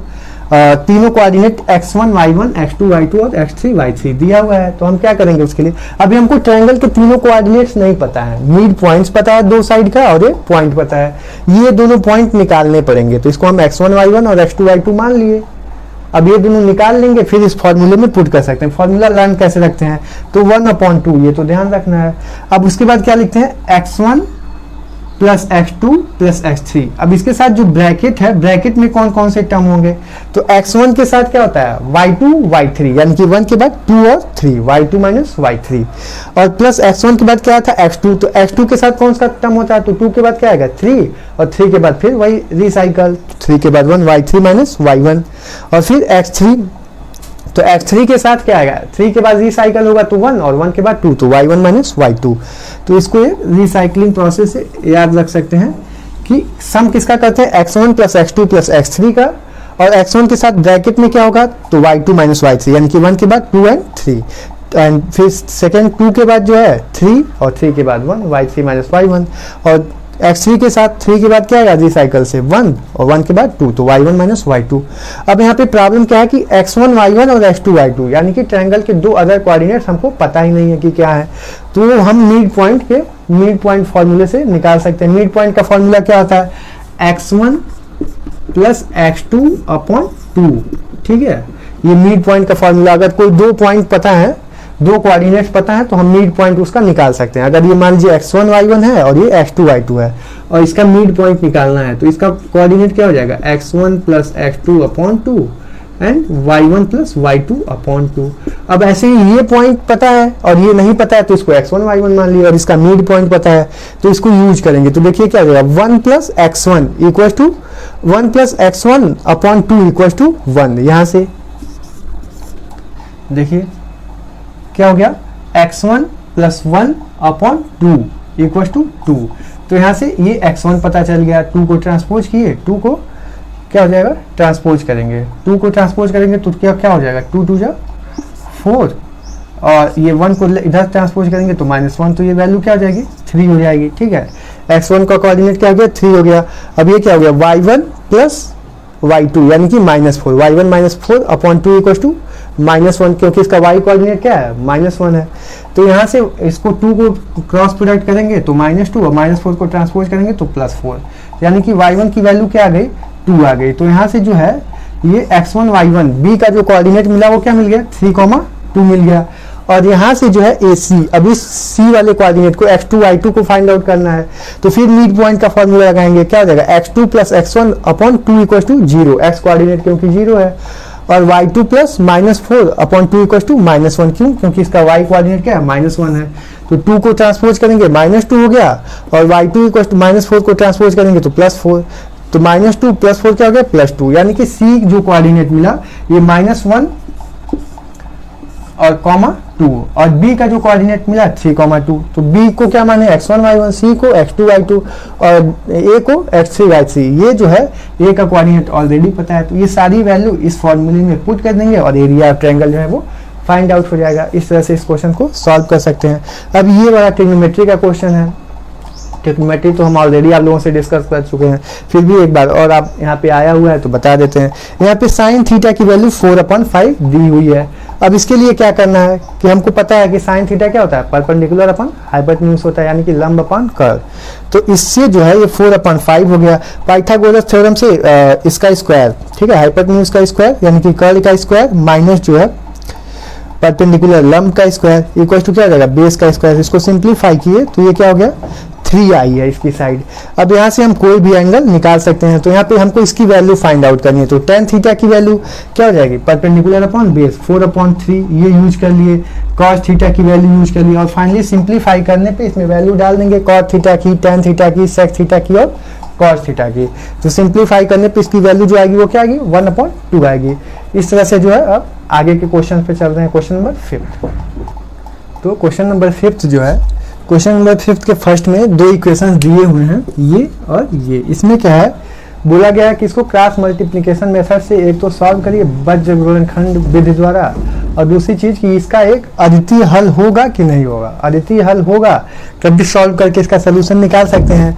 तो अद्वितीय हल या यूनिक सोल्यूशन, इंग्लिश में क्या बोलेंगे, यूनिक सोल्यूशन होगा कि नहीं। इसके लिए क्या करते हैं, दोनों इक्वेशन को स्टैंडर्ड इक्वेशन से कंपेयर करते हैं। a1x plus b1y plus c1 equal to 0, a2x plus b2y plus c2 equal to 0। तो यहाँ से a1 b1 c1 c2 की जो वैल्यू आती है उससे कंपेयर करेंगे। तो यहाँ से जो 2 आएगा ये आएगा 2/6, और यहाँ से क्या आएगा 3/5, जो कि इसको सिंप्लीफाई करेंगे तो क्या आएगा 1/3 इक्वल टू 3/5, जो आपस में इक्वल नहीं है। इससे क्या मिलता है कि ये कौन सा सोल्यूशन है, यूनिक सोल्यूशन है। यूनिक सोल्यूशन मतलब अद्वितीय हल होगा इसका, ठीक है। अब यहाँ से अब क्रॉस मल्टीप्लिकेशन मेथड से क्वेश्चन को सॉल्व कैसे करते हैं, उसके लिए जो है ये देखिए फर्स्ट वाला जो है यहाँ पे स्किप करते हैं और सेकेंड वाले और थर्ड वाले में मल्टीप्लाई करते हैं। क्रॉस मल्टीप्लाई क्या, फर्स्ट ये y का coefficient b1 cross multiply c2 minus, अब साइड चेंज हो जाती है तो b2 c1, तो b2 c1। अब y वाले के लिए तो y वाले कॉलम को क्या करते हैं, हाइड करते हैं, और बचेगा क्या, ये नेक्स्ट उसके नेक्स्ट कॉलम को c1 और मल्टीप्लाई बाय a2, तो ये क्या हो गया c1 a2 minus a1 c2। ये ध्यान रखेंगे, सीक्वेंस का ध्यान रखेंगे, नहीं तो प्लस माइनस में मिस्टेक हो जाएगा, ये बात ध्यान रखिएगा। थर्ड कॉलम को स्किप करते हैं, हाइड करेंगे तो क्या मिलेगा यहाँ से, इसके बाद जो आया कौन सा आया, फर्स्ट आया, तो फर्स्ट का a1 b2, ठीक है, a1 b2 x का कोएफिशिएंट और y का coefficient, and then minus a2 b1। और यहाँ से x की वैल्यू निकालने के लिए क्या करेंगे, इस टर्म को पहला और थर्ड वाला ले लेंगे, इसको इधर ट्रांसपोज कर देंगे, तो दिस अपॉन दिस ये हमको x की वैल्यू दे देगा। और ऐसे ही y वाले के लिए सेकेंड और थर्ड ले लेंगे, तो इसको इधर ट्रांसपोज कर देंगे क्रॉस मल्टीप्लाई करके, तो y की वैल्यू पता चल जाएगी। इसी तरह से इस क्वेश्चन में a1 b1 c1 a2 b2 c2 की वैल्यू कंपेयर करके और इसमें पुट करेंगे तो क्रॉस मल्टीप्लिकेशन मेथड से x और y की ये वैल्यू जो है मिल जाएगी, ठीक है। तो इसमें कोई इशू नहीं होना चाहिए। नेक्स्ट क्वेश्चन है, यहाँ पे एक लाइन दी हुई है चाहे कितने भी सेंटीमीटर की, बोला गया है कि कंस्ट्रक्शन करके कंपास की हेल्प से, प्रकार की हेल्प से जो है इसको डिवाइड करिए, किस रेशियो में, 3:2 के रेशियो में या 2:3 के रेशियो में, या कितने भी इसकी लेंथ दी हुई हो सकती है, कोई भी लेंथ हो सकती है और कोई भी रेशियो भी हो सकता है कि किस में डिवाइड करना है। तो हम क्या करेंगे, जिस दो पार्ट में डिवाइड करना होता है टोटल नंबर ऑफ पार्ट को क्या करेंगे, ऐड करके देख लेंगे कि टोटल नंबर ऑफ पार्ट कितना है। अगर मान लीजिए m/n के रेशियो में डिवाइड हो रहा है तो टोटल नंबर ऑफ पार्ट कितना हो जाएगा, m+n। और रैंडम किसी भी लेंथ की एक लाइन जो है ड्रॉ कर लेते हैं, तो ये लाइन ड्रॉ की जिस लेंथ का बोला है उस लेंथ की, और उसके बाद रैंडम एक लाइन ड्रॉ की, इससे लगे हुए इंक्लाइंड लाइन जो है किसी भी एंगल के साथ हो सकती है, और उस लाइन को एक आर्बिट्रेरी किसी भी रेडियस से, कन्वीनियंट रेडियस से जो है आर्क ड्रॉ करते हैं। और कितनी आर्क ड्रॉ करते हैं, टोटल नंबर ऑफ पार्ट, जितने पार्ट में डिवाइड करना है उतनी सेम रेडियस से आर्क ड्रॉ करते हैं। तो यहाँ से देखिए फर्स्ट आर्क टोटल कितना है, 3 + 2 5, तो एक आर्क, 2 3 4 और ये 5, टोटल 5 आर्क्स हो गई। अब हमको कितने रेशियो में डिवाइड करना है, तो सबसे इंपॉर्टेंट चीज अब इसके बाद क्या करें, तो करना क्या है कि इसको, इसके सबसे लास्ट वाले को, ठीक है, और इसके एंड पॉइंट को, दोनों को क्या करते हैं, सिंपली ज्वाइन कर देते हैं, ठीक। अब जो है, अब कितने पार्ट में डिवाइड करना है, 3:2, तो यहां से काउंट करिए 1 2 3। अब यहां से इस थर्ड वाले आर्क से क्या करेंगे, जस्ट इसके पैरेलल लाइन ड्रॉ करेंगे। तो पैरेलल लाइन ड्रॉ करने के लिए क्या करते हैं, आपको पता ही होगा, यहां से कन्वीनियंट रेडियस का आर्क लेते हैं और इसकी लेंथ ले करके और यहाँ से एक पैरेलल लाइन ड्रॉ करेंगे। तो पैरेलल लाइन, जब इसकी पैरेलल लाइन जस्ट ड्रॉ करेंगे यहाँ पे, तो ये डिस्टेंस सेम होनी चाहिए, ठीक है, आर्क लेके ड्रॉ करेंगे पैरेलल लाइन, तो ये जो है इस लाइन को 3:2 के पार्ट में क्या करेगा, डिवाइड कर देगा। ये लाइन जो गिवन लाइन है ये 3:2 के पार्ट में डिवाइड हो जाएगा। स्टेप ऑफ कंस्ट्रक्शन आप लिख सकते हैं, करने का स्टेप ये, कंस्ट्रक्शन करना बोर्ड पे पॉसिबल नहीं है, इसलिए जो है आप को ऐसे बताया जा रहा है। बाकी आपको अगर कॉपी पे ऐसे नहीं समझ में आएगा तो कांटेक्ट करिएगा, बता दिया जाएगा, ठीक है। नेक्स्ट क्वेश्चन ट्रिग्नोमेट्री का है, जो थर्ड क्वेश्चन है, इसमें दो पार्ट है। एक पार्ट में क्या है, cot² θ -1/sin² θ = -1। तो इसका लेफ्ट हैंड साइड ले लिए मान लीजिए, तो लेफ्ट हैंड साइड में क्या है, cot square theta minus sine square theta equal to -1। अब 1 अपॉन साइन स्क्वायर थीटा यहाँ से क्या हो जाएगा, 1 अपॉन साइन स्क्वायर थीटा हो जाएगा कोसेक स्क्वायर थीटा, उसका जो है रेसिप्रोकल होता है, तो ये क्या हो जाएगा, cot square theta minus cosec square theta.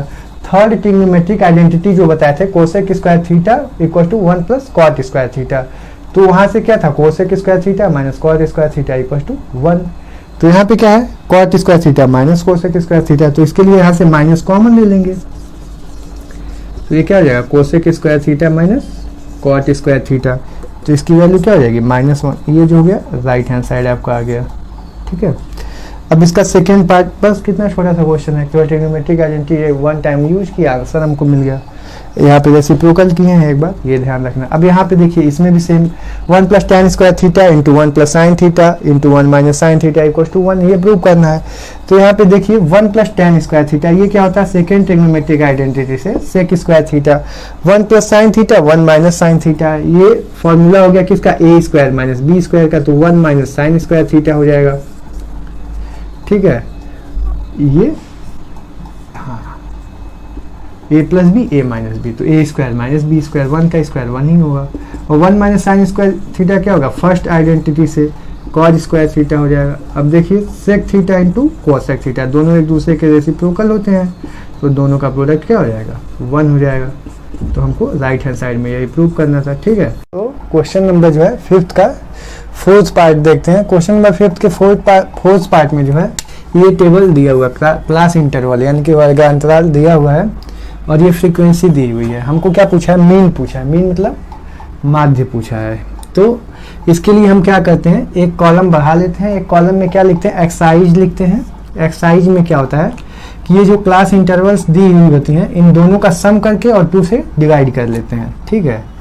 तो x1 प्लस x2 अपॉन 2, इसका और इसका क्या करेंगे, सम करके 2 से डिवाइड कर देंगे, तो जो हमको मिलेगा ये एवरेज मिल जाएगा इसका। ऐसे इसमें भी वही काम करेंगे, इसमें भी वही काम करेंगे, इसमें भी करेंगे, और तो ये एक्साइज मिल गई। और जो फ्रीक्वेंसी दी हुई है, तो हम यहाँ से fi इंटू एक्साइज निकालते हैं, ठीक है। fi इंटू एक्साइज, ये निकालने के बाद मतलब इसका product 125 into 2, 135 into 8, 145 into 12 and so on, और सारे fi इंटू एक्साई का क्या करते हैं, सम कर लेते हैं। तो समेशन fi xi से डिनोट करते हैं, और सारे फ्रीक्वेंसी का सम करते हैं तो 50 आएगा, जिसको समेशन fi से डिनोट करते हैं। और मीन या माध्य का फॉर्मूला क्या होता है, total number of sum of the observation upon sum of the total number of observation, ठीक है। Sum of the observation, value के जो ऑब्जर्वेशन की वैल्यू है उसका सम, और टोटल नंबर ऑफ ऑब्जर्वेशन, इससे डिवाइड कर देते हैं तो हमको मीन पता चल जाता है। नेक्स्ट क्वेश्चन क्या है, बहुत ही इंपॉर्टेंट क्वेश्चन है, कॉम्पिटिटिव एग्जाम में भी कई सारे पूछता है, जल्दी सॉल्व करना होता है। यहाँ बोर्ड के एग्जाम के लिए है तो थोड़ा टाइम लगेगा ही, क्योंकि यहाँ पे लिखना होता है। क्वेश्चन है क्या इसमें, यहाँ पे जो है एक बोट है, नाव है, बोट जो है वो क्या कर रही है, बोट की जो स्पीड है वो 8 किलोमीटर पर आवर है, तो 8 किलोमीटर पर आवर है, और यहाँ पे जो है वो स्टिल वाटर में यानी कि शांत जल में जो है वो क्या कर रही है, चल रही है और चलाई जा रही है, और चलाई जा रही है। तो उसमें जो धारा की चाल है, स्पीड ऑफ स्ट्रीम, वो आपसे क्वेश्चन में पूछा हुआ है, और क्वेश्चन में ये दिया हुआ है कि जो है धारा की दिशा में, ठीक है, डाउन स्ट्रीम में जो है उसकी जो स्पीड है वो और हमको निकालनी पड़ेगी, और अप स्ट्रीम में निकालनी पड़ेगी। तो डाउन स्ट्रीम में यानी कि धारा की दिशा में जब जा रही है नाव, यानी कि बोट ट्रेवल कर रही है, तो वो कितना डिस्टेंस ट्रेवल कर रही है, किस डायरेक्शन में, स्ट्रीम, ठीक है। तो वहां से जब हम जाएंगे, तो अगर हम यहाँ से स्पीड ऑफ स्ट्रीम जो कि पूछा हुआ है x मान लिए, और स्पीड ऑफ बोट क्या गिवन है, 8 किलोमीटर पर आवर गिवन है। तो स्पीड ऑफ बोट यानी कि धारा की जो चाल होगी वो डायरेक्शन ऑफ सेम डायरेक्शन में अगर होगी, धारा की दिशा में अगर बोट चल रही है यानी कि in the down stream still water में, तो ये क्या हो जाएगी, 8 प्लस x हो जाएगी किलोमीटर पर आवर। और अगर अपोजिट डायरेक्शन में, धारा के विपरीत दिशा में अगर जो है बोट चल रही है यानी कि अप स्ट्रीम में चल रही है, तो इसमें जो स्पीड हो जाएगी पूरी बोट की 8 minus x kilometre per hour. अब यहाँ से टोटल टाइम जो बोट के द्वारा लिया जा रहा है जाने और आने में, तो जाने में जो बोट डिस्टेंस ट्रेवल कर रही है, जा जो रही है वो 22 किलोमीटर जा रही है, ठीक है, किसमें, धारा की दिशा में, यानी कि डाउन स्ट्रीम में जा रही है। स्टिल वाटर में जब डाउन स्ट्रीम में जा रही है तो कितनी डिस्टेंस जा रही है, 22 किलोमीटर, और आ रही है कितनी डिस्टेंस ट्रेवल कर रही है आने में अपोजिट डायरेक्शन में, तो 15 किलोमीटर। तो टोटल जो है अप स्ट्रीम में जाने पे जो है 8 - किलोमीटर पर आवर हो गया, अपोजिट डायरेक्शन में जो है स्पीड इसकी, और सेम डायरेक्शन में डाउन स्ट्रीम में जाने में 8 + x किलोमीटर पर आवर हो गया जो है। अब यहाँ से हमको टोटल टाइम बोला है कि बोट को जाने और आने में जो टाइम लग रहा है टोटल टाइम 5 आवर लग रहा है। तो यहाँ पे time taken in the total time taken 5 hour, time taken in the same direction plus time taken in the opposite direction, ठीक है, सेम डायरेक्शन और अपोजिट डायरेक्शन दोनों का जो सम हो गया वो क्या हो गया, 5 किलोमीटर पर आवर हो गया। अब हमको पता है टाइम का जो फॉर्मूला होता है डिस्टेंस अपॉन स्पीड, तो सेम डायरेक्शन में जाने में कितनी डिस्टेंस ट्रेवल कर रही है, 22 किलोमीटर, और उसमें स्पीड कितनी है, 8 + x, तो 22/8 + x, और अपोजिट डायरेक्शन में 15 किलोमीटर ट्रेवल कर रही है और स्पीड कितनी है, 8 - x, तो दोनों का क्या कर लिए, सम कर लिए। वहाँ पे डिफरेंस भी दे सकता था कि जो है विपरीत दिशा में जाने पे जो है ज़्यादा टाइम ले रही है, तो वहाँ पे क्या करते कि डिफरेंस ले लेते, इसमें सम न करके डिफरेंस लेते। तो क्वेश्चन पे डिपेंड करता है कि ऐड करना है या सब्सट्रैक्ट करना है, डिफरेंट क्वेश्चन पे। यहाँ पे टोटल टाइम की बात हो रही है तो दोनों का क्या करेंगे, सम करेंगे। यहाँ से एलसीएम लेके सॉल्व करेंगे तो ये क्वाड्रेटिक इक्वेशन बनेगा, और क्वाड्रेटिक इक्वेशन को सॉल्व करेंगे तो एक्स की वैल्यू मिलेगी जो कि क्या हो जाएगी, 3 किलोमीटर पर आवर। तो यहाँ पे क्वाड्रेटिक इक्वेशन का ये बेसिकली क्वेश्चन है। तो आपको इसकी लैंग्वेज समझ के और क्वेश्चन का फॉर्मेट बनाना है, क्वेश्चन का फॉर्मेट यहाँ तक बनाना है, यहाँ के बाद तो क्वाड्रेटिक इक्वेशन का क्वेश्चन हो गया, ठीक है। तो नेक्स्ट क्वेश्चन देखते हैं, हाइट एंड डिस्टेंस का क्वेश्चन है जो है। तो क्वेश्चन नंबर जो है 6 का बी और 6 का सी, इसके बाद ज़्यादा क्वेश्चन नहीं बचा हुआ है। 6 का बी क्या है, 6 के बी में जो है 2 पोल दिया हुआ है, यानी कि 2 स्तंभ दिया हुआ है, जिसमें दोनों की जो हाइट है वो क्या है, सेम है। तो जब दोनों की हाइट क्या है, सेम है, और बोला है कि वो जो दोनों स्तंभ है वो किसी सड़क के 100 मीटर चौड़ी सड़क है, या 100 मीटर चौड़ी सड़क के दोनों तरफ है, और उसके बीच में कोई पॉइंट है, कोई बिंदु है, जिससे जो है उसके टॉप का, यानी कि उसके शिखर का, दोनों पोल के दोनों स्तंभ के टॉप का जो एंगल ऑफ एलिवेशन है, यानी कि उन्नयन कोण है, उसके बीच के किसी पॉइंट से वो 30 डिग्री एंड 60 डिग्री है। तो 30 डिग्री कब होगा, जब जो है झुकाव कम होगा, और झुकाव अगर ज़्यादा होगा तो 30 डिग्री, और झुकाव कम होगा तो 60 डिग्री। यहाँ पे देखना है एंगल ऑफ एलिवेशन क्या हो गया, 30 डिग्री और ये 60 डिग्री। अब ये जो पॉइंट है इसकी दोनों पोल के फुट से जो है, इसके फुट से जो डिस्टेंस होगी, यहाँ पे x मान लिए एक की, तो दूसरी 100 - x हो जाएगी। क्यों, क्योंकि दोनों के बीच की जो टोटल डिस्टेंस है वो 100 मीटर, हाइट सेम है तो h मान लिए। अब इस ट्रायंगल में एक बार लगा लेंगे और एक बार इस ट्रायंगल में लगा लेंगे। इस ट्रायंगल में क्या लगाएंगे, ट्रिग्नोमेट्रिक रेशियो अगर यूज करते हैं ट्रायंगल ABC में, तो यहाँ से क्या हो जाएगा, tan 30 degree equal to perpendicular upon base, यानी कि h/x। इसकी डिस्टेंस कितनी माने हैं, x मानना है, और कुछ भी मान सकते हैं, हम यहाँ पे x लिए हैं, और ये 100 - x, और इस ट्रायंगल में लगाएंगे तो tan 60 equal to h/100 - x। तो ये tan 30 की वैल्यू क्या होती है, 1/√3, ऊपर जाएगा तो x की वैल्यू क्या हुई, √3h। ये एक इक्वेशन हो गया।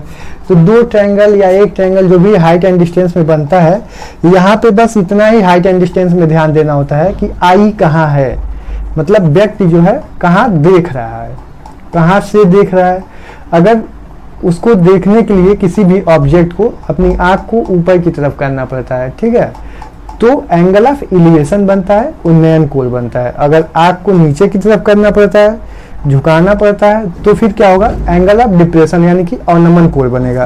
अवनमन कोण बनता है तो यहाँ पे एक हॉरिजॉन्टल लाइन ड्रॉ करते हैं और इसके साथ ये एंगल बन जाता है, और अल्टरनेट इंटीरियर एंगल से यहाँ पे जो एंगल बनता है वो सेम ही होता। बट अगर आई नीचे की तरफ देख रही होगी तो डायग्राम में हमको ये शो करना पड़ेगा कि यहाँ पे एंगल ऑफ डिप्रेशन बन रहा है। वैल्यू कैलकुलेशन तो सेम हो जाता है, बट यहाँ पे डायग्राम में शो करना इंपॉर्टेंट है। हाइट एंड डिस्टेंस का क्वेश्चन बहुत इंपॉर्टेंट होता है और सारे कॉम्पिटिटिव एग्जाम में पूछता है। इसको सॉल्व करने के लिए केवल करना क्या होता है, ट्रिग्नोमेट्रिक रेशियो यूज करने होते हैं कि हमको क्या निकालना है और क्या गिवन है। और दूसरी चीज कि यहाँ पे ये ध्यान रखना होता है कि जहां से भी व्यक्ति देख रहा है किसी टॉप को, फुट को या जिस भी ऑब्जेक्ट को अपनी आई से ऊपर की तरफ देख रहा है या फिर नीचे की तरफ देख रहा है। अगर ऊपर की तरफ देख रहा है, उसकी डायरेक्शन में देख रहा है, तो आई को ऊपर उठाना पड़ेगा। तो उससे क्या होगा, हमारा एंगल ऑफ एलिवेशन यानी कि उन्नयन कोण बनेगा। उन्नयन कोण जो है वो कहाँ बनता है, हॉरिजॉन्टल के साथ इंक्लाइंड होता है, वहां पे बनता है। और जो है अवनमन कोण कहाँ बनता है, उसके टॉप से बनता है जहां से वो देख रहा है। तो वहां भी एक हॉरिजॉन्टल लाइन ड्रॉ करके और जो है ड्रॉ करते हैं। फिलहाल ये क्वेश्चन क्या है, उन्नयन कोण का है, तो अवनमन कोण यानी कि एंगल ऑफ डिप्रेशन बनाने की आवश्यकता नहीं है। तो यहाँ से अगर इस ट्रायंगल में लेंगे तो ये इक्वेशन 1 मिल गया। और इसके बाद दो ट्रायंगल्स हैं यहाँ पे, तो दो इक्वेशन बनेगा, दोनों को सॉल्व कर लेंगे। अब क्या पूछा, हो सकता है हाइट पूछा हो सकता है कि पूछा हो कि वो पॉइंट इसके फुट से कितनी डिस्टेंस पे है और इसके फुट से कितनी डिस्टेंस पे है। तो x भी पूछ सकता है और हाइट भी पूछ सकता है। तो यहाँ पे हम दोनों निकाल लेंगे, दो इक्वेशन है, दो वेरिएबल है, सॉल्व कर लेंगे। अब यहाँ से tan 60 इक्वल टू क्या हो गया, h अपॉन 100 माइनस एक्स, क्योंकि इसकी डिस्टेंस कितनी है 100 माइनस एक्स। अब 100 माइनस एक्स क्रॉस मल्टीप्लाई किए तो h अपॉन 3, इसको आगे सिंप्लीफाई करेंगे तो ये क्या हो जाएगा, हमको अगर x निकाल के कंपेयर करना है तो x equal to 100 minus h upon √3, ये इक्वेशन 2 हो गया। 1 और 2 को अगर लेफ्ट हैंड साइड से मैं कंपेयर करते हैं तो यहाँ से क्या हो जाएगा, √3h equal to 100 minus h upon √3। इसको लेफ्ट हैंड साइड में ट्रांसपोज करेंगे और h कॉमन ले लेंगे तो क्या बचेगा, √3 minus 1 upon √3, minus minus plus हो जाएगा, h कॉमन हो जाएगा। ठीक है, तो जो है x को जो है यहाँ पे क्या किए थे, राइट में ट्रांसपोज किए थे और h अपॉन √3 को लेफ्ट में, तो ये माइनस में हो गया था। अब ये माइनस h अपॉन √3 है, इसको इधर ट्रांसपोज करेंगे तो प्लस में हो जाएगा और ये क्या बचा 100। ठीक है, तो यहाँ से इसको एलसीएम लेके और सॉल्व करेंगे, √3 into √3 3 plus 1 4 upon √3, 4 upon √3 into h equal to 100।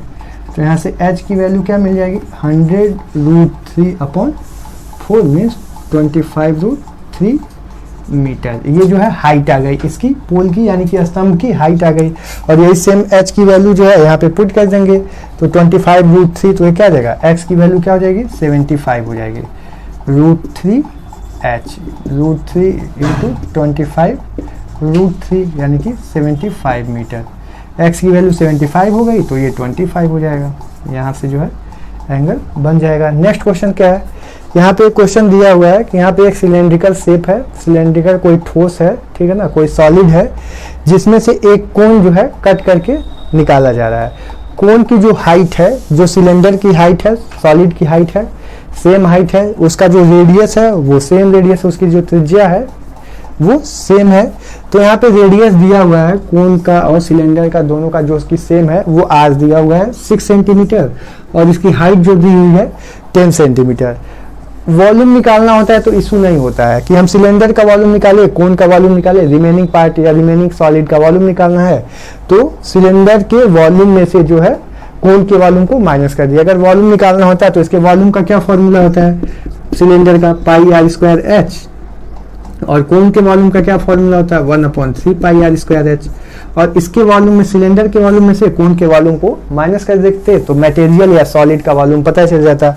अब यहाँ पे वॉल्यूम चूंकि नहीं निकालना है, निकालना क्या है, हमको निकालना है यहाँ पे टोटल सरफेस एरिया यानी कि संपूर्ण वक्रपृष्ठ निकालना है कि टोटल कितना होगा। इसमें करना क्या है कि सिलेंडर में से इस कोन को क्या करना है, निकालना है।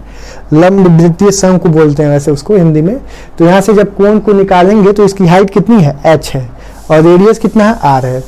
तो हमको पता है कि कोन का जो कर्व सरफेस एरिया होता है, कर्व सरफेस एरिया, तो यहाँ से कर्व सरफेस एरिया तो सिलेंडर के रिमेनिंग पार्ट में भी रहेगा।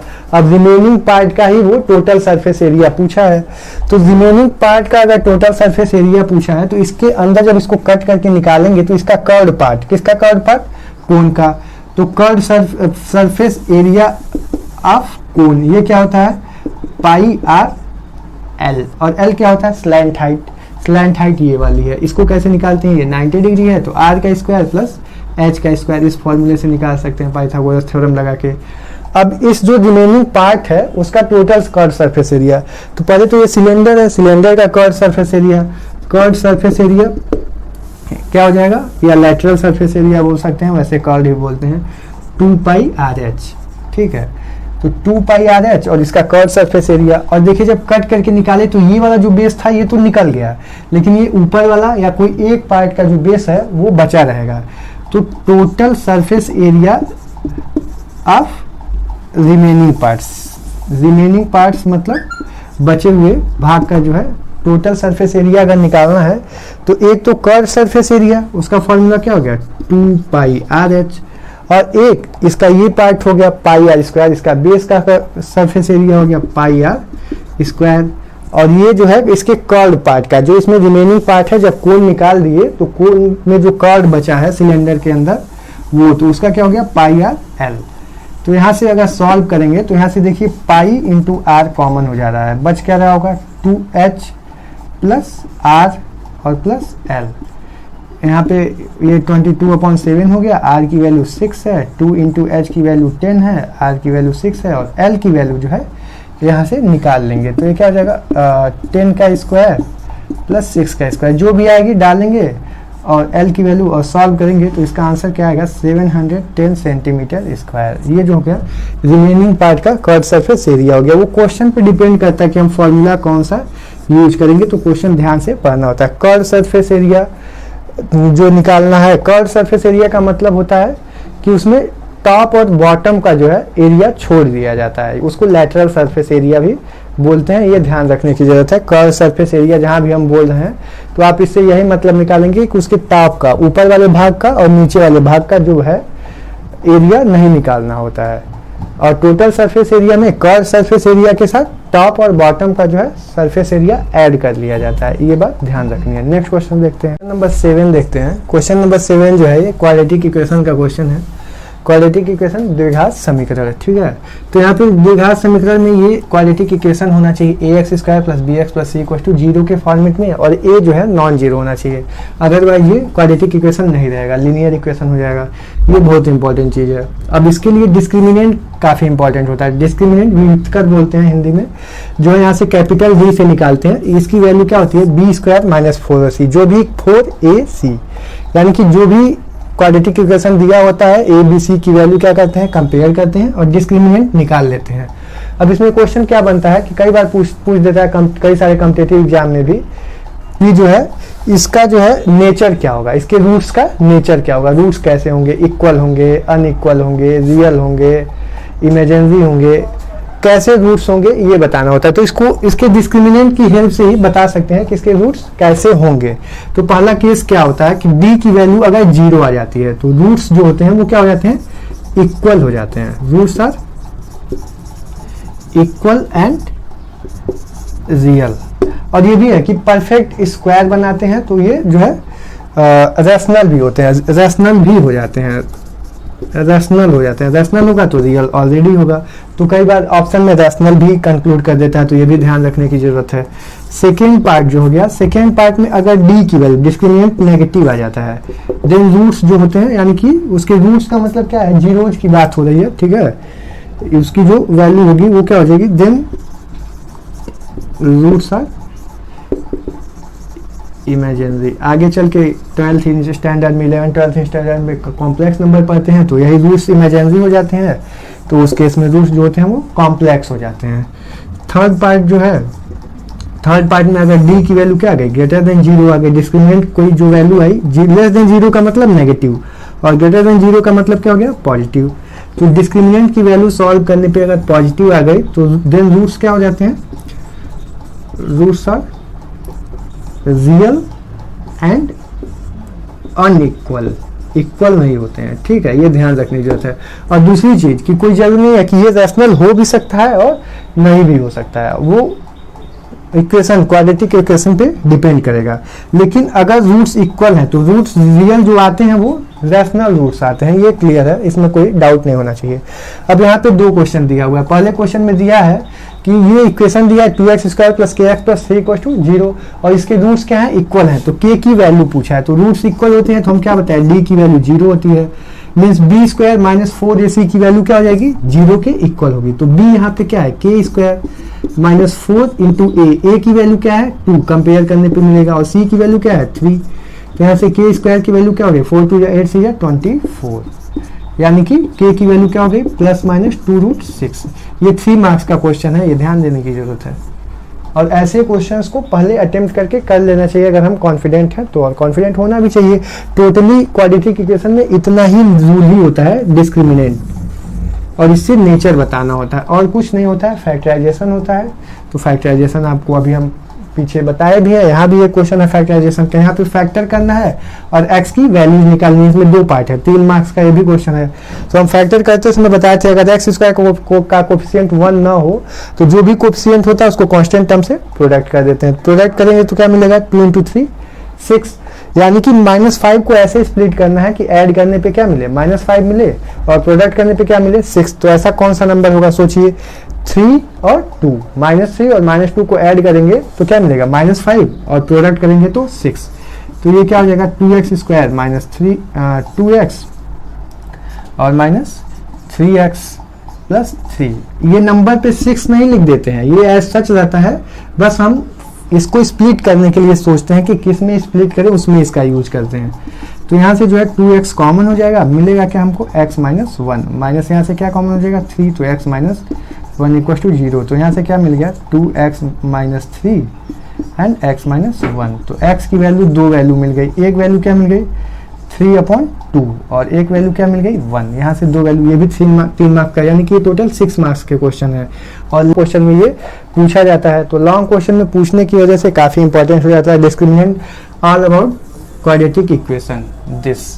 ओके, अब ये क्वेश्चन यहाँ पे क्वेश्चन नंबर 7 का ये ए पार्ट था। इसमें एक और पार्ट है क्वाड्रेटिक इक्वेशन का ही है, जिसको हम u और v मान के सॉल्व कर सकते हैं, और वो एक पार्ट हो गया। तो सेकेंड पार्ट हम नहीं बता रहे हैं क्योंकि इसका पूछता ही है। 7th का बी पार्ट है, इसमें भी 2 क्वेश्चंस हैं, तो इसको भी प्रूव करना है। तो इसको आप लोग देख लीजिए, तो हम इसको हटा रहे हैं क्योंकि वहां पे उसकी नीड है। जैसे 7th का बी पार्ट है, ये डायग्राम दिया हुआ है और डायग्राम में बोला है कि ये क्या है समांतर चतुर्भुज। समांतर चतुर्भुज का मतलब क्या है, एक पैरेललोग्राम है, और पैरेललोग्राम की प्रॉपर्टी होती है कि ये इसके अपोजिट एंगल जो होते हैं ये आपस में इक्वल होते हैं।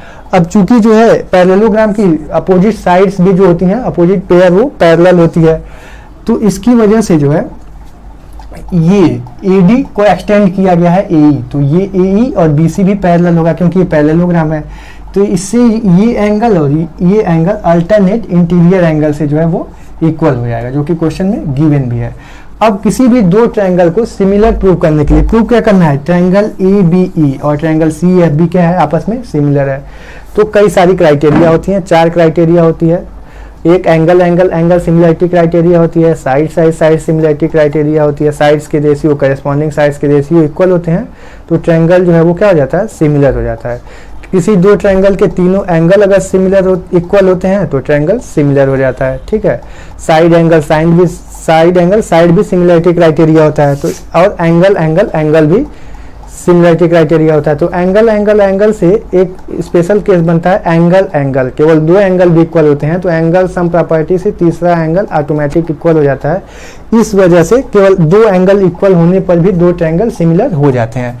ऐसे केस में यहाँ से देखिए कौन कौन से ट्रायंगल, ABE ये वाला ऊपर वाला ट्रायंगल ये पूरा, और कौन सा CFB ये वाला ट्रायंगल, इसमें जो है सिमिलरिटी प्रूव करनी है। तो यहाँ से देखिए ये पैरेललोग्राम का अपोजिट एंगल होने की वजह से एक एंगल इक्वल हो गया, और ये अल्टरनेट इंटीरियर एंगल की वजह से दूसरा एंगल।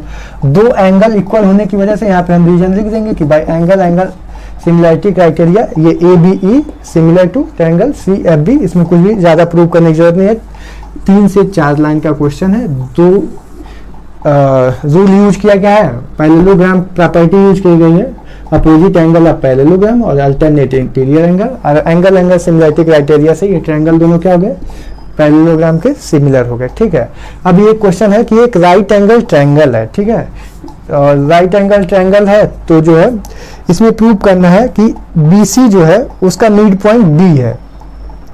प्रूव ये करना है कि AC² = 4AD² - 3AB²।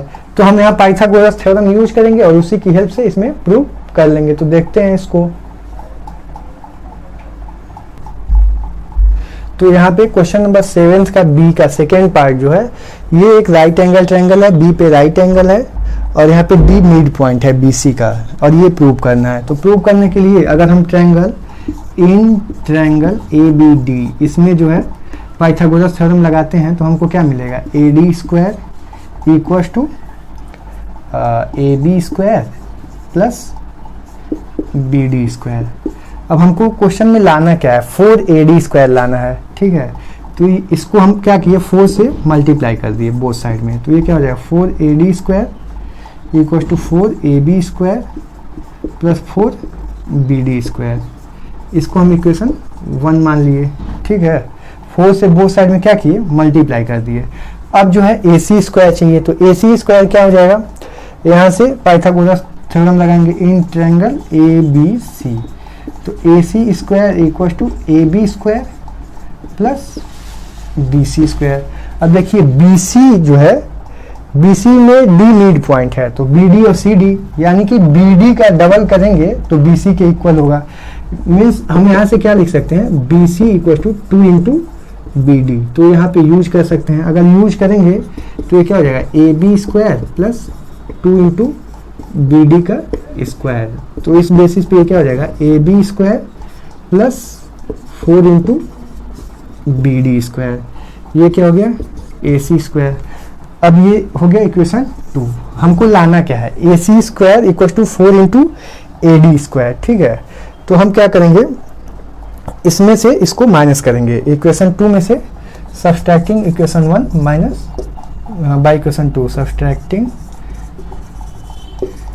Equation 1 by equation 2। Equation 2 में से इक्वेशन 1 को जब माइनस करेंगे तो क्या हो जाएगा, AC square minus 4AD square, जो कि हमको ले ही आना है।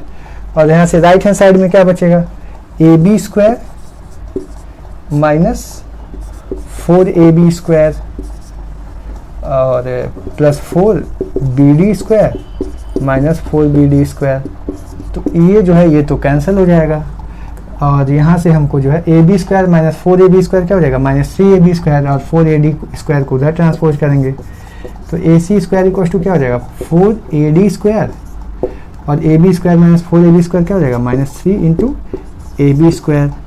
ये जो है राइट हैंड साइड, ये हमको प्रूव करना था, AC square equal to 4 into AD square minus 3 into AB square. ये पूरा कंप्लीट सोल्यूशन हो गया प्रीवियस ईयर क्वेश्चन पेपर 2020 का। आप लोगों के एग्ज़ाम के लिए ऑल द बेस्ट, आराम से आप लोग पेपर ध्यान से दीजिएगा, आपका एग्ज़ाम अच्छा हो।